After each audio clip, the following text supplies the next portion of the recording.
Pleasure to introduce Baroness Neville-Rolfe, Minister and Parliamentary Under-Secretary of State, Department for Business, Innovation and Skills, and a Minister in the Department for Culture, Media and Sport, who will make some opening remarks.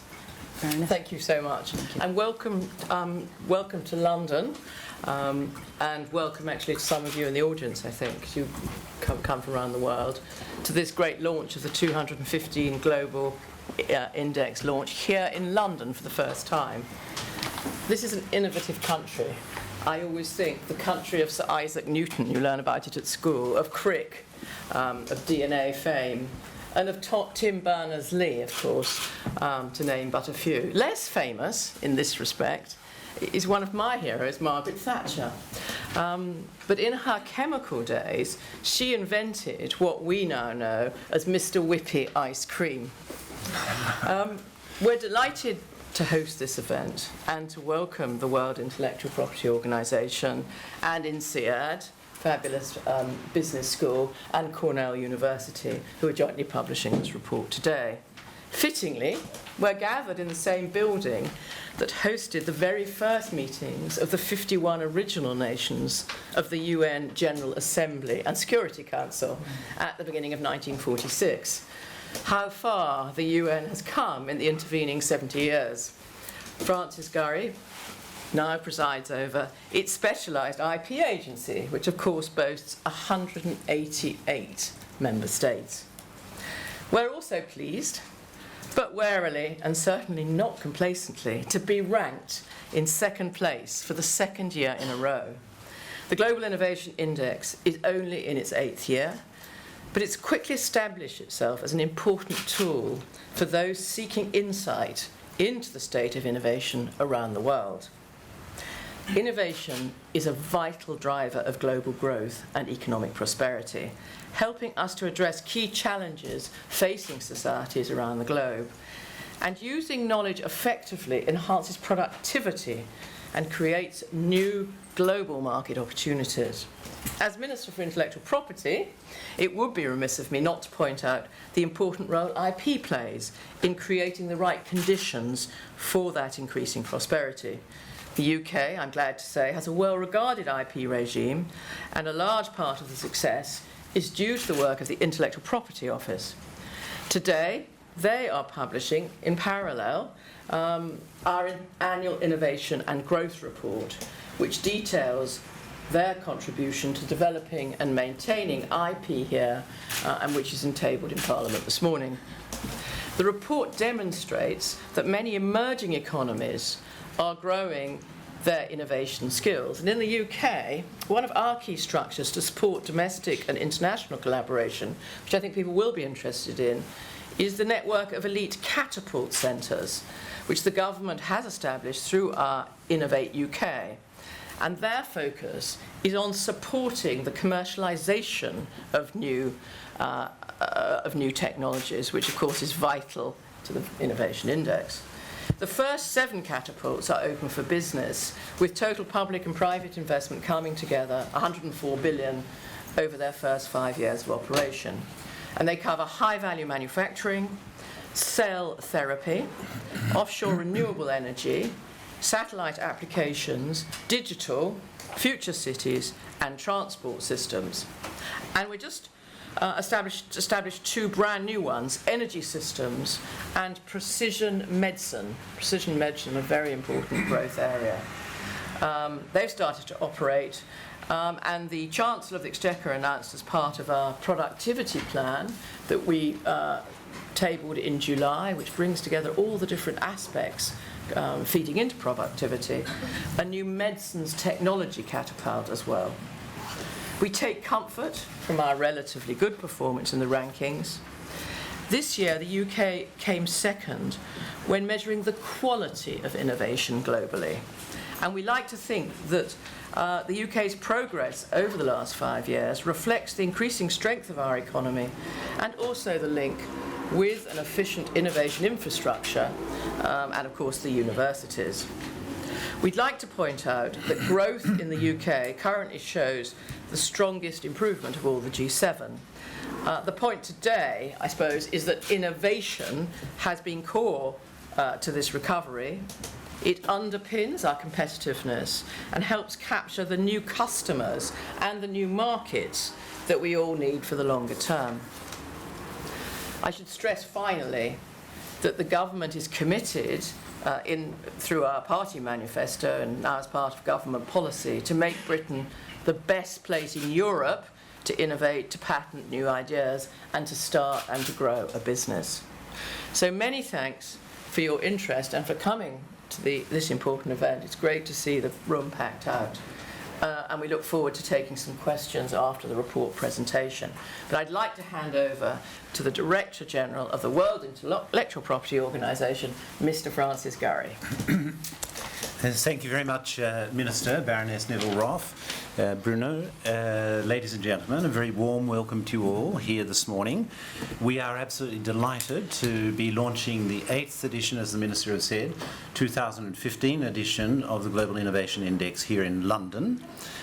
Such a high innovation performer, an outstanding performance on the part of the United Kingdom in this year's index. What are we trying to do here? Well, look, I think that we're all now thoroughly aware of the economic and cultural and social importance of innovation, but it is a very complex phenomenon, innovation. And what the Global Innovation Index seeks to do is to establish some metrics by which we are able to measure innovation capacity, innovation performance, and innovation results. It covers 141 economies, and we use 79 metrics in order to establish an image or a picture of innovation, performance, capacity, and results.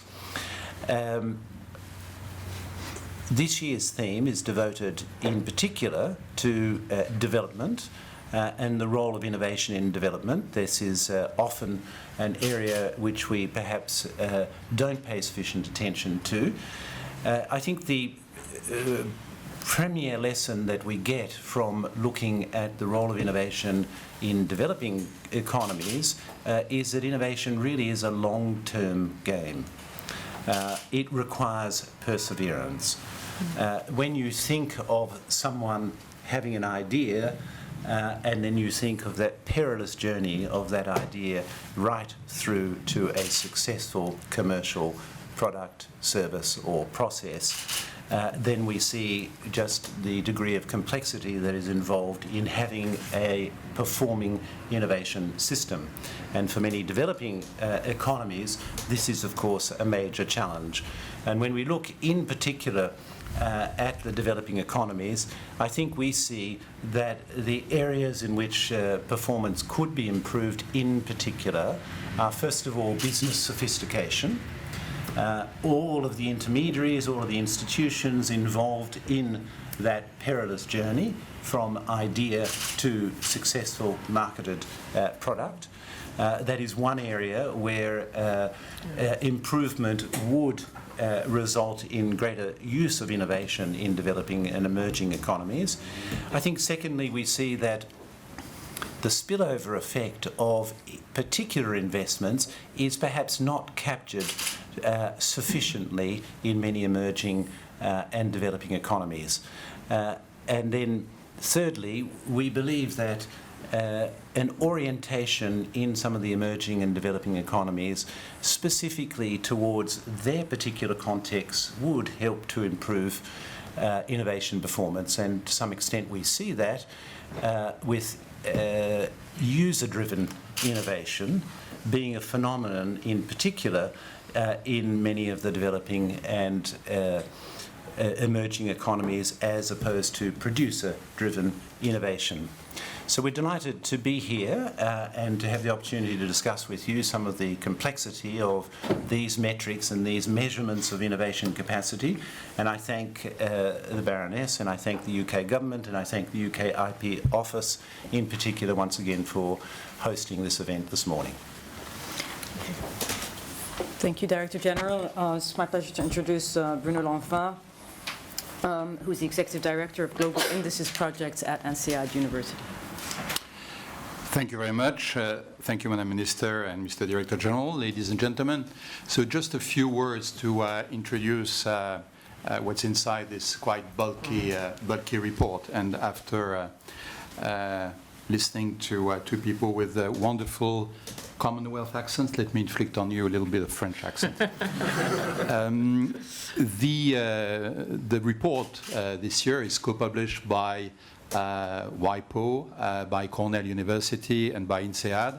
And I express here the regrets of Professor Sumitra Dutta, the Dean of Johnson's Business School at Cornell, who could not be with us, who has been the initiator and the creator of this index 8 years ago. We are, as Francis just mentioned, very happy to welcome, in addition to the Confederation of Indian Industries and DU, the cellular company of Abu Dhabi, a new partner this year, A.T. Kearney, and to salute the presence of Johan Auric, chairman of the board, who is with us today. So thank you for joining. GII is not about rankings. So I'm insisting on that. They are it happens to include rankings. And we know how much you people in the press and the media love to make headlines with rankings. And rankings are great, especially when the host country is in a good position. But the report is not about ranking. The report aims at being a tool for action. We will consider this report to be another successful report if it is used in the year to come and years to come by business, by government, by ordinary citizens even, to improve their innovation performance. That's the core ambition of the report. As Francis mentioned, the theme this year is effective innovation policies for development. This is at the crossroads of what matters for government and what matters for business. So there's a number of areas in which we all have to learn from each other, and the report in its chapters in particular tries to bring that to the fore. Now, it also includes rankings. So we are disclosing the rankings today, and we have, again, the trio that we had last year. We have Switzerland, we have the UK, and we have the Netherlands, Sweden, and then the Netherlands, US coming in the top 5. So little changes at the top. We have a few entries there. We notice the performance of the Czech Republic, for instance, with entering the top 25. We have Ireland, number 8, re-entering the top 10. But by and large, the top 25 remain the top 25. And there's already a lesson to draw from that, which is it's very hard to crack that nut. It's very hard to get into the top league. Yet we see signs that the gap is narrowing, especially between the more advanced countries and the middle-income countries. The performances of China, for instance, number 29, the performance of Malaysia, 32nd, are quite comparable to those, to many other high-income countries. So we see a gap narrowing. We had discussions with Johan Auric and with Professor Dongmen Chin, who is with us today, straight from Beijing, about the performance of China in many areas and the pace at which China is thriving in the alleys of innovation. So we're going to see more spectacular changes in that respect, and the report this year already outlines a few. One thing we do in the report is to look at the dynamics, okay? Not just where our country is today in 2015, but what has been their path, what has been their trajectory along these rankings of innovation. We try to stay away from year-to-year comparison because too many factors need a longer term to be fully appreciated. But it's quite remarkable that since the report was created, a country like the UK, to take one at random, has moved from number 10 in 2011 to number 2 last year and this year again. This is the kind of trend of evolution that tells us something interesting. Same for China, same for other countries in that respect. And there are interesting lessons in each and every group of countries we look at, whether we look at them from the point of view of income per capita, the rich, the less rich, the not so poor, and the very poor, or by region, Southeast Asia versus Latin America versus Africa versus Sub-Saharan Africa. There are lessons and there are reasons for optimism. Among the top ranking countries, we see, for instance, and we saw that already last year, that innovation quality matters. This is the big differentiator among the champions. The reason why countries like, one of the reasons why countries like the US and the UK are so high in the rankings is clearly to be found in the quality of their universities. Long-standing institution, renowned, high-caliber places where people from all around the world come and get an education and training. This is typically an area which is not easy to replicate. This is one with which many emerging countries will fight for a long time to come. And they explain a large part of the rankings of the rich countries at the top of the league. But in all these regions, we find what we call innovation achievers. What we call innovation achievers are basically countries who perform better than their peers in their income group. In other words, they perform better than what their income per capita would suggest. And this is where we see how much policies matter. As Francis mentioned, this is the theme of the report this year, and there are many lessons to be drawn from that. One of them is that policies make a difference. That if we look at all these countries who have been outperforming their peers, indeed, in one way or another, and very often in many ways, they have been developing the policies, the strategies that matter. What are the core elements in these strategies? They vary with each and every country, but there are at least three which are critically important. One of them is show your people that you're giving innovation importance. It's high on the national agenda, it's high on speeches, it's high on actions, it's high on budget. This is a very strong signal to be given to all parts of society. The second one is consistency. Innovation is not something to be headed, developed, and implemented in one ministry or one administration. It has to pervade all sectors, all parts of administration. It has to be a mindset in government, in business, in society. And last but not least, and Francis mentioned that already, perseverance. Okay? There's no stop and go in innovation spending, innovation policy. It doesn't work that way. Investment, the return on investment can be lost very, very quickly if efforts are being diminished, or even being seen or perceived as diminishing. So giving all this signal in a consistent, persevering, and strong and visible way are critically important, and this is one of the things that the report again this year shows. Thank you very much. That wraps up our opening remarks. I'd like to open the floor for questions, if you can identify yourself beforehand. And I'd like to remind our remote viewers that we're also receiving your questions through Twitter, #GII2015.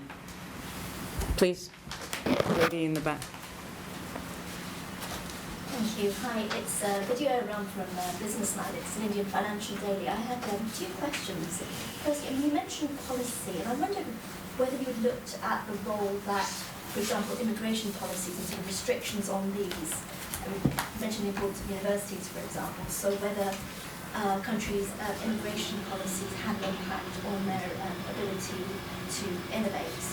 And my second was just a specific question about India. We talked about the case as a way of improving policy going forward. And given that India's, I guess, quite consistently been falling down the index, whether you have any comments on what its real priorities should be. Thank you. Do you want me to start? Please. Okay, well, perhaps if I start on these. So, immigration, or let me put it in a broader context, human resource policy and human capital is fundamental, of course, to innovation. What we see, I think, around the world is that there's increasing competition for human capital. and many countries around the world are offering incentives to attract the best human capital. And we see that the role of universities is especially important in this regard. So universities are very important for capturing, of course, the potential field of human capital, training them, forming them, and then eventually retaining them. So this is a phenomenon that I think we're all familiar with. My colleague Carsten Fink can perhaps interact with you, our chief economist, afterwards. He's done some specific studies on this area, which produced some very interesting results. So I would just underline, yes, this is fundamental, and it's something in relation to which policy matters. And we see it. Let me give you a couple of figures. For example, you'll find that the rate of foreign-born inventors in Silicon Valley and entrepreneurs in Silicon Valley is much, much higher than the general rate across the United States of America. It attracts, it's a big magnet attracting human capital. And then there are temporary visas which operate in some countries. So yes, policy is extremely important. Now, as regards India, well, one of the things about an index is that it's measuring on the basis of the available information, and the available information is not what's happening today, but what has happened in the last several years. And it's true that the immediate impact is falling in the rank, but let's remember that India is an achiever, an innovation achiever that Bruno has mentioned. It performs better than the average in its income group, and the report contains a very interesting article by the Confederation of Indian Industry, which outlines the policies that have been put in place to spur innovation, and we very much believe that those policies will have a positive impact. But of course, as I mentioned earlier, it's a long-term game. The policies are not going to have an impact overnight. They require some time to take effect, and I think we'll see increasingly good performances on the part of India. Thank you. Sorry, excuse me. Maybe just on, Francis just made a very important point, which applies in particular to India. We should not expect policies to translate immediately in the report and the rankings, and we see India as remaining clearly an outperformer in innovation in the region and among BRICS in particular. The point on talent is particularly important for the theme of this year, because we see how, and business tells us that diversity is a critical element for the success of innovation. And if we look at the top ranking countries in this year's report, as in previous years, we find that one particularity they have in common is openness. These are open economy. And openness is not just trade and investment openness, it's mind openness. It's openness to other culture, other languages, and the fact that this is a critical characteristic of innovation is no surprise to anybody who has been involved in that. As Francis mentioned, the proportion of entrepreneurs in Silicon Valley is amazing. One fact which is often forgotten is that out of the companies created in Silicon Valley, startups, close to 70%, I think it's 68 if my memory serves me right, have been created by non-US citizens. Okay? So this is an indication that indeed openness and talent policies are a critical factor in being a successful innovator. The gentleman and then the lady. Thank you. If you could identify yourself, please. Oui. I'm from Chinese Xinhua News Agency, London Bureau. Thank you for giving me this chance to ask you several questions. I have noticed that China's ranking is unchanged also, comparing with the last year. Would you please give me some more comments on China's performance in the past year? And how do you review China's innovation policies and what's the problems of the current policies? Thank you very much. Well, again, perhaps if I start with a few comments, and you're sitting next to an expert on Chinese innovation policy, Professor Dong, Professor Chen. Look, China's performance is, of course, outstanding. And China is undergoing a major transformation, put shortly, from made in China to created in China. And so let's take an iPhone as an example. You will see on the back of the iPhone in very small writing, designed in California and assembled in China. And the objective is to reverse that, if you like. Well, not particularly reverse those particular instances, but to have the design in China. So what I think we can notice is that innovation is very much a long-term strategy on the part of the Chinese authorities. So it's very clearly anchored in the policy framework and all of the actions that have been taken by the Chinese authorities. Enormous investment, for example, in research and development, the second largest investor in research and development in the world, this rising all the time, extremely good universities, great strategic leadership from the authorities as to the direction of the economy towards value addition and towards creation and innovation. So it's a very, very interesting example to follow. And if I could just add, in the intellectual property area, I think that would be a good example of how they're ensuring that their infrastructure is improved.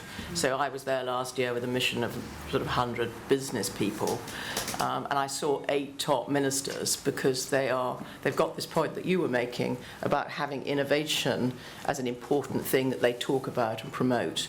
So it's really quite interesting. It obviously takes time to feed through, but there was a practical example of exactly what you're saying. And to answer your question about what could be improved to make it even better, what we see is that China is in this group of middle-income countries. And what has been, in the same way that innovation quality has been making the difference between the top ranking countries, what is making the difference among middle-income countries is things like market sophistication, ease of doing business, ease to create a company, ease to get into joint ventures. One thing also we see as improving very fast in the climate for innovation in China is linked to diversity. Mm-hmm. We are moving from a time where many Chinese would go abroad to study to a time where the number of foreign students wanting to study in China is actually getting bigger. So that will increase diversity, it will increase the ability to combine teams in the country themselves who may become the innovators of tomorrow. So we see very encouraging signs in those areas. Right now, for market sophistication, China ranks 59 in the world, and for creative output, it ranks 54 in the world. These two rankings are below the overall ranking of 29, and that shows that indeed these are areas where we should expect to see some significant and probably spectacular progress in the years to come. Please. Thank you. Pauli Valpola, Kauppalehti Business Daily in Finland. Finland was on the 4th place last year. Now we are on the 6th. Should we be worried? And what should we do to improve our position, or at least not to drop any further down? This one? Yeah, Finland has been one of the examples we have quoting again and again as being a pathfinder and a leader in innovation. It still remains very, very high in the ranking. I think many countries would not be worried if they were 6 in the ranking, and being between 4th and 6th makes I'm not quoting any particular country, including my own. There are little differences between 4 and 6. Reasons why we believe that Nordic countries in general, but Finland in particular, will remain at the top of the rankings for many years to come is in the quality of innovation. What Finland has shown in terms of relationship between university and companies, what has happened around Nokia and other large companies in Tampere, but also in Espoo and in other places in Finland, is remarkable, and it remains a model for many countries around the world. One example we like to quote is that of Aalto. That is this idea of combining 3 trajectories for training. Getting the best engineering school, the best business school, and the best design school, putting them together. And 5 years after Aalto was created, the people coming out with this major in business and minor in design and minor in engineering, for instance, were getting the highest salaries offered for their respective disciplines all over Europe. So this is the kind of examples that shows not only innovation but innovativeness, and I'm making a little bit of a difference here because the mindset is very much there. So I would not be worried about the change from 4 to 6.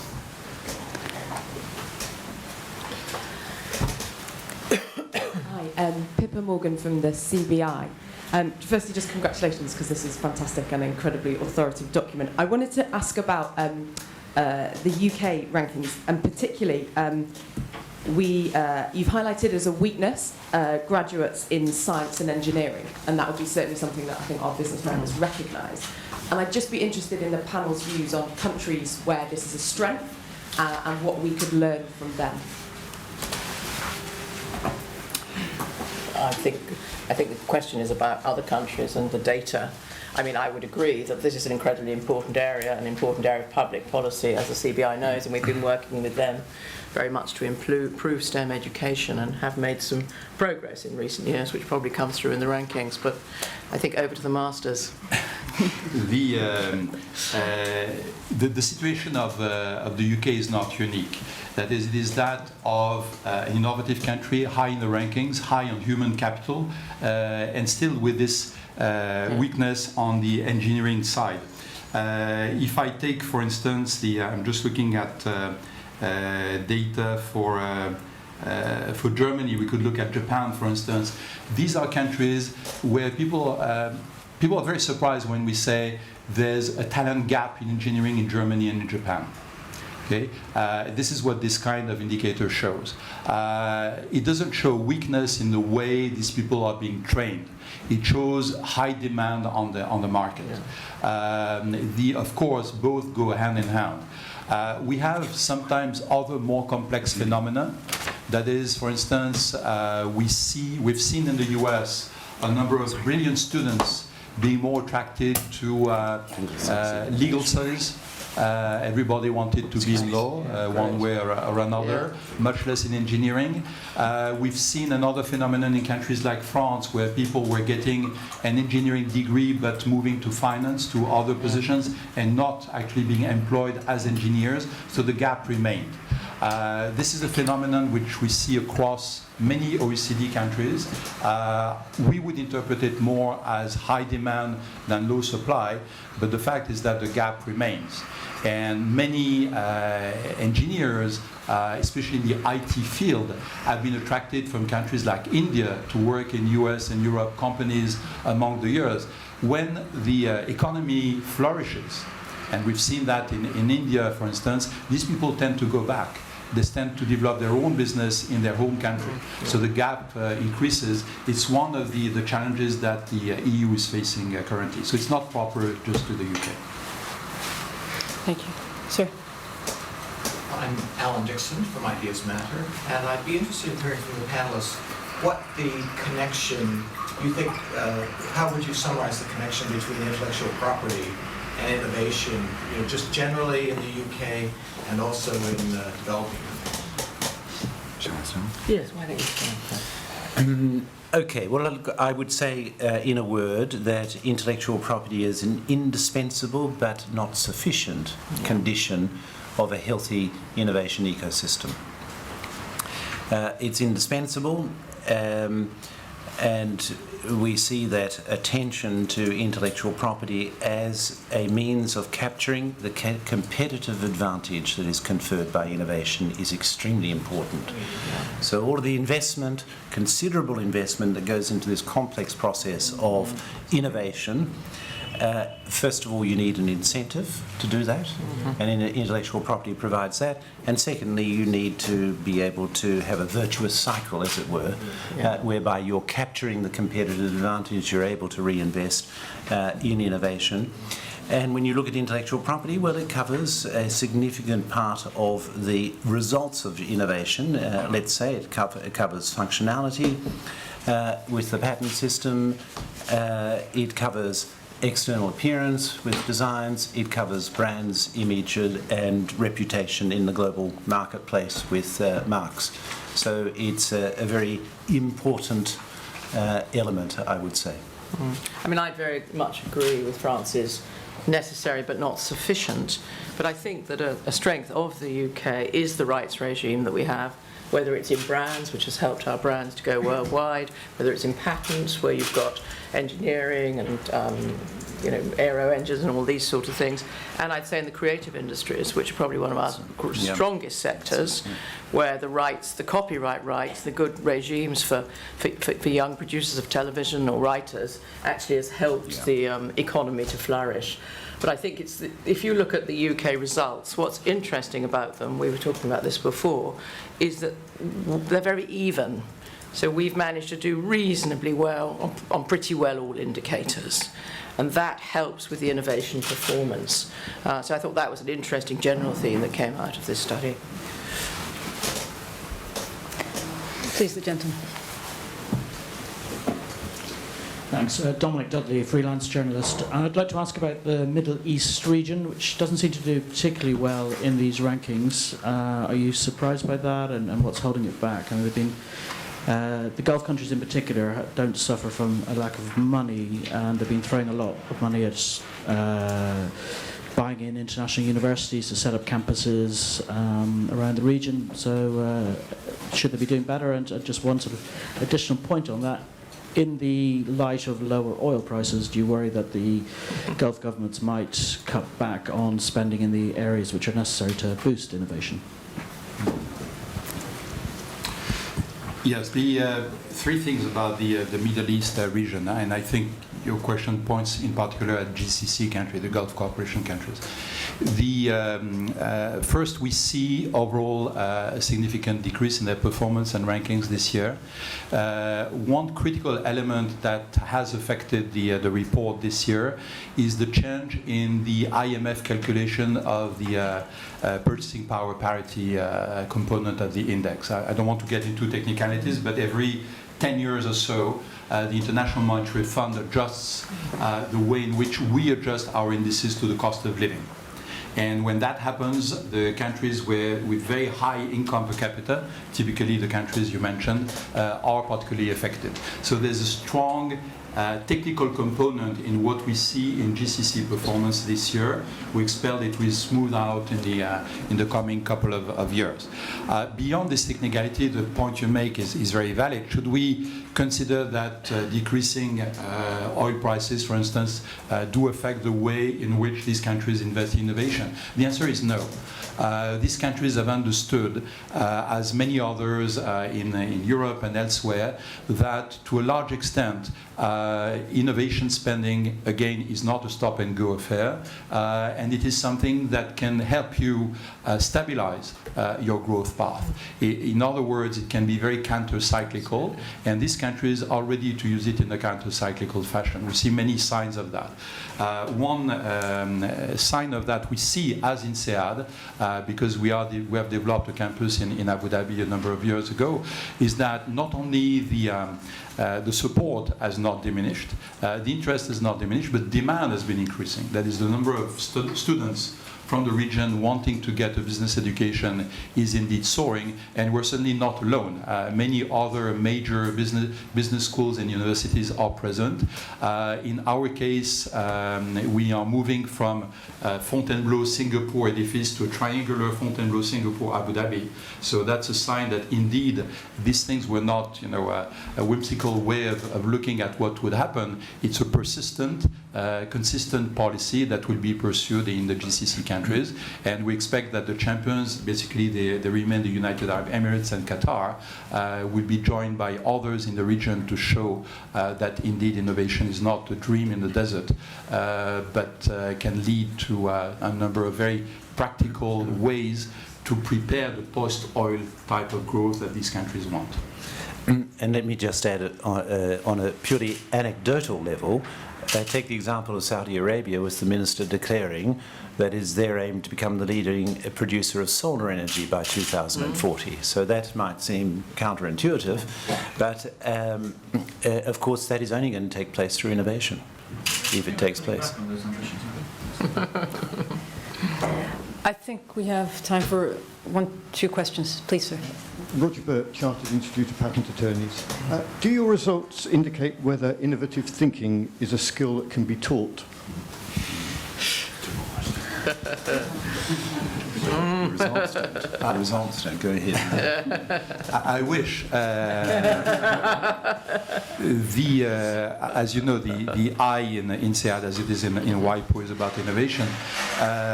So we strive. It's typically what we see is demand. Okay, not just from our students, but from governments, from companies. Help us create innovators. Okay, how can we do that?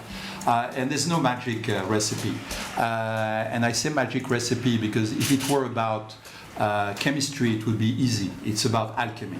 You have to mix a number of components which are not easy to combine. You have to mix water and fire, oil and water, any which way combination can be looked at.